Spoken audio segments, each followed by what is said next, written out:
ধুনীয়াকৈ এৰি দিম।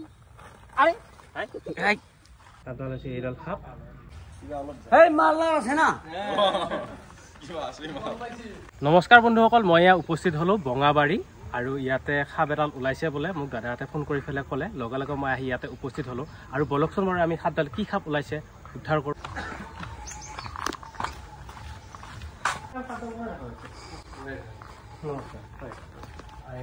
কেনেকৈ সাপডাল দেখা পাইছে?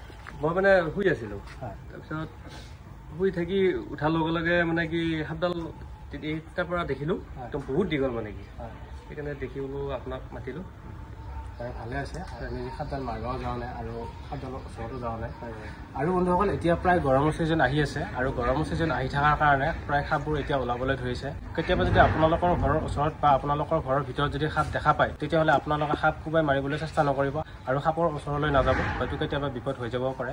তেনেস্থলত ওচৰৰ ফৰেষ্ট অফিচ নাইবা কোনোবা ৰেস্কিউৱাৰক খবৰ কৰক। আৰু আপোনাৰ নাম আৰু ঠিকনাটো কৈ দিয়কচোন দাদা। মোৰ নাম শ্ৰী অপূৰ্ব কুমাৰ নাথ, আমাৰ গাঁও হৈছে বৰঙাবাৰী, পোষ্ট অফিচ চুমৰ পৰা, ডিষ্ট্ৰিক্ট দৰং আছাম, থানা মঙলদৈ। হয়, আৰু এতিয়া বন্ধুসকল সাপডাল আছে ইয়াতে, আমি এতিয়া সাপডাল ধুনীয়াকৈ চাম। ইয়াতে ছাগলী থাকে নে? হয়, ছাগলী থাকে। কাৰণ ইয়াতে ছাগলী পায়খানা কৰিয়ে আছে, আৰু সেই হিচাপে মই অলিমনি কৈছোঁ ছাগলী থাকে বুলি। আৰু এই সাপবোৰ ঘৰৰ ওচৰত থাকিলে হয়তো কেতিয়াবা বিপদ ঘটাই দিব পাৰে। আৰু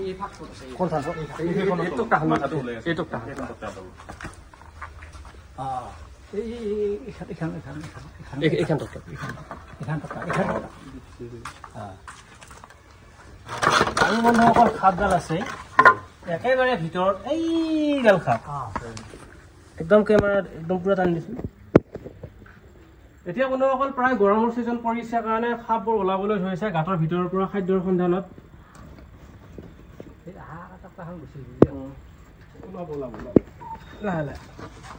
আৰু বন্ধুসকল চাওক, সাপডাল হৈছে এইডাল সাপ, সাপডাল হৈছে এইডাল সাপ, আৰু এইডাল সাপ হৈছে ভোলাবাৰীয়া সাপ।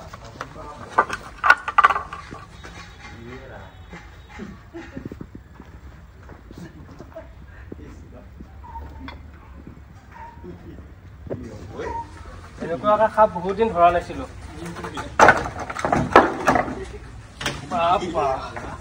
এনেকুৱাকৈ সাপ বহুত দিন ধৰা নাছিলো, কাৰণ এতিয়া এই গৰমৰ ছিজন পৰিছে কাৰণে এতিয়া সাপবিলাক নতুনকৈ ওলাবলৈ ধৰিছে। আৰু ঠাণ্ডাৰ ছিজন যেতিয়া পৰিছে সাপবিলাক প্ৰায় কমিয়ে গৈছিল। কমি যোৱাৰ কাৰণে সাপ মই ধৰিবই পৰা নাছিলো। এতিয়া আকৌ গৰমৰ ছিজন পৰিছে, লাহে লাহে সাপবোৰ গাঁতৰ ভিতৰৰ পৰা বাহিৰলৈ ওলাবলৈ ধৰিছে। আৰু এতিয়া আজি দাদাহঁতৰ ঘৰত ওলাল, এয়া দৰং জিলা বৰমপুৰ বুলি কয়, বৰঙাবাৰী। আৰু আহি ইয়াতে সাপডাল উদ্ধাৰ কৰি ল'লোঁ। আৰু এইডাল সাপ হৈছে আমাৰ ইণ্ডিয়ান ৰেড স্নেক, আৰু এইডাল সাপো আমাৰ অসমীয়া ভাষাত ভোলাবাৰীয়া সাপ বুলি কয়, হিন্দীত ইয়াক ধামন বুলি কয়, বাঙালীত ইয়াক দাৰাইজ বুলি কয়, আৰু কিছু কিছু জেগাত ইয়াক লহুঙা গম বুলি কয়।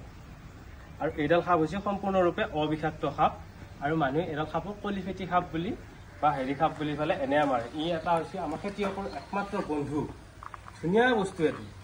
কোনো কাৰণত কামেলি এডাল সাপে মানুহৰ মৃত্যু হৈ যায় বুলি কয়। কিছুমান মানুহ হয়তো এয়া সাপ মাৰেই, কিন্তু এডাল সাপে কামেলি মানুহৰ মৃত্যু হৈ নাযায়। এডাল সাপে কামেলি এটা টিটি ইনজেকশ্যন ললিয়ে মানুহটো ভাল হৈ যাব। সেইবুলি আকৌ আপোনালোকে আকৌ সাপ লৈ চেষ্টা নকৰিব, বুজি পাইছেনে? সেইকাৰণে এই আপোনালোকে সাপ ধৰিবলৈ চেষ্টা নকৰিব, কাৰণ কি জানে, আনুষ্ঠানিক প্ৰশিক্ষণ নকৰাকৈ সাপ উদ্ধাৰ কৰিবলৈ চেষ্টা কৰিবলৈ গ'লে হয়তো কেতিয়াবা বিপদ হৈ যাবও পাৰে। গতিকে আপোনালোকে সাপ ধৰিবলৈ চেষ্টা নকৰিব। খালি আমি কথাটো কৈছোহে, সেইটো আপোনালোকে শুনা, আমি কোৱা। আমি যেতিয়া ক'ম আপোনালোকে শুনবাহে পাৰিব।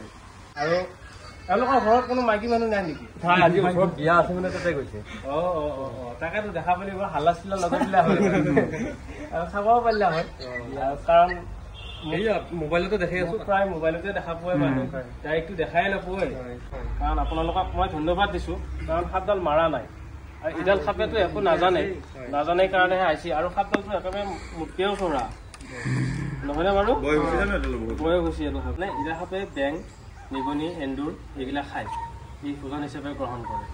দেখা বুলি ভয় লাগে নহয় ভয় লাগে আৰু কেতিয়াবা যদি আকৌ ৰাতিপুৱা লুচি পেলাই এডাল সাপে যদি কামাৰ মাৰি দিয়ে তেতিয়া আকৌ গণ্ডগোল লাগি যাব নহয় কি খাবে বা কামিলে কেনেকুৱা বা হ'ল কি বা বিপদ হ'ব মোৰ এনেকুৱা এটা ভয় এটা অনুভৱ কৰি কিছুমান মানুহ হাৰ্ট এটেক হৈয়ে মৃত্যু হৈ যায় কথাটো মেইন কথাটো হৈছে প্ৰব্লেমটোৱে হৈছে তাতে কাৰণ কি জানে এইবিলাক অবিষাক্ত সাপে কামুৰিলেও তাৰমানে মানুহ মৰি যোৱাৰ ৰেকৰ্ড আছে নহয়নে বাৰু দাদা কাৰণ এনেকুৱা হৈ যায় মানুহৰ ভয়তে হাতপিণ্ডটো একদম কাম নকৰা হৈ যায় মানুহ মৃত্যুমুখত পৰি যায় সেইকাৰণে আপোনালোকক কৈছোঁ আপোনালোকক যদি কেতিয়াবা সাপে কামুৰে তেতিয়াহ'লে কোনো কাৰণতে ঘৰতে ডক্তৰ হ'বলৈ চেষ্টা নকৰিব যিখিনি ঠাইত সাপে কামুৰে সেইখিনি ঠাই একেবাৰে লৰচৰ নকৰাই ধৰা হ'ল ইয়াতে সাপে কামুৰিছে হাতখন এনেকৈ দিব ভৰিত কামুৰিছে ভৰিখন এনেকৈ দিব কোনোবা এজনে দৰকাৰখিনি চাই চিকাত বহাই দি পেলাই ভৰিখন একেবাৰে লৰচৰ নকৰাকৈ যিমান সোনকালে পাৰে যি সাপে নাকামুৰে কাৰণ এতিয়া গৰমৰ ছিজন পচিনে এতিয়া প্ৰায় সাপবোৰ ওলাবলৈ ধৰিছে কাৰণ আগতে সাপ ঠাণ্ডা দিন পৰা মানে একদম সুবিধা জেগাত সাপবিলাক সোমাই আছিল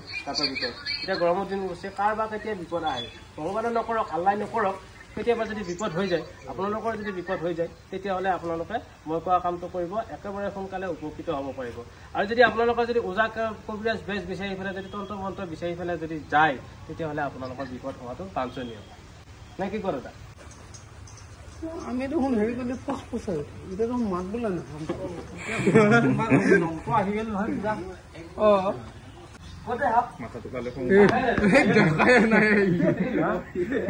দেখাই নাই নাযাবি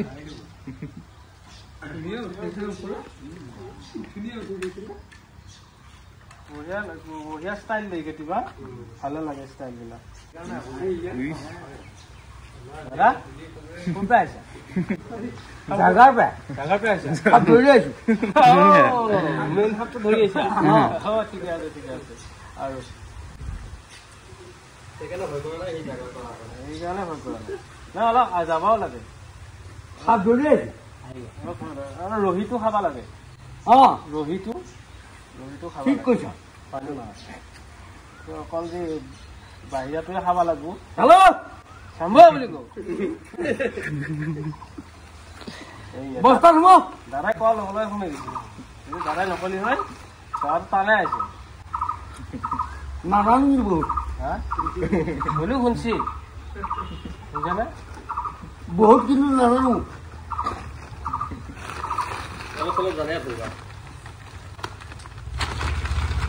আৰু সাপৰ কাণ নাই আপুনি যিমান জোৰে নিচিৰক কিয় সাপৰ কিন্তু কাণ নাই চিবা দিয়ে হেৰি কৰিলে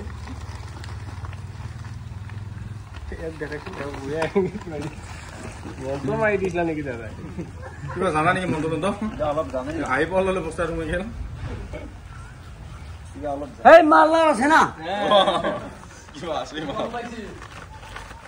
টানকে ধৰিছে গাঁঠি বন্ধুসকল আমি এই সাপডাল উদ্ধাৰ কৰি লৈ আহিলো দৰং জিলাৰ বঙাবাৰীৰ পৰা আৰু এই সাপডাল এৰি দিয়াৰ সময়ত আমাৰ কৌতুক অভিনেতা বিক্ৰম আৰু বিক্ৰম আহিছে চাবা এই সাপডাল আৰু আমাৰ ওচৰত আছে কুলু আৰু এতিয়া আমি সাপডাল ধুনীয়াকে এৰি দিম এইডাল সাপ ইহঁতে মানে সাপডাল চাবাও আহিছে এয়া জংঘলত আমি ধুনীয়াকে এৰি দিম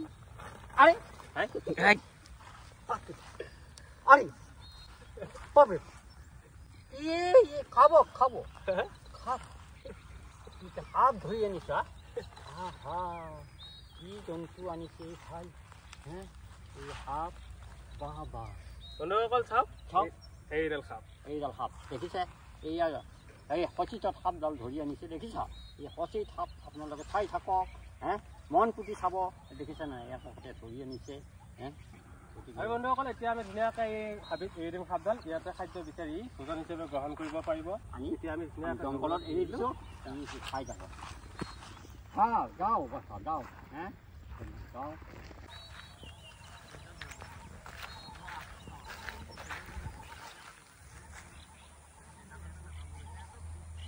সাপ খাই কি মস্ত সাপ